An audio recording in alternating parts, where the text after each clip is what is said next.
Yung I'm not iPad. gonna do that again, but like Pinurge mo yung iPad niya.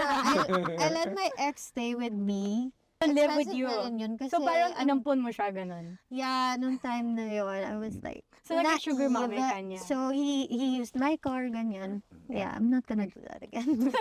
I think that's expensive kasi nabangga niya. Oh. Kasi kung pa rin nagbayad. Eh, hindi naman. Pero Aray ko, syempre, masakit. it was not good I'm learning a lot I from her. learned Diba? from my mistakes, like, isang beses lang, and then I'll never. So, kamusta ka na ngayon? Naging therapy. Ikaw pa yung guest o yung Ano host? siya, I think for me, okay lang yun kesa emotional, like, parang emotional damage.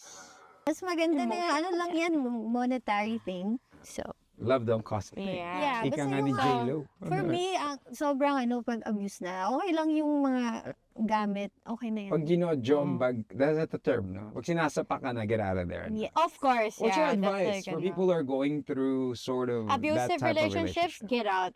The minute that How does one get out? People Kasi don't want to stay mag-start there. yan maliliit. Oh my God, seryosong topic to Ah, eh. go. Pero mag-start yan maliliit na bagay, shouting, throwing Yes, things, number one, breaking shouting. things, and then, Sa dating pala nakita niya na yung red flag na yan.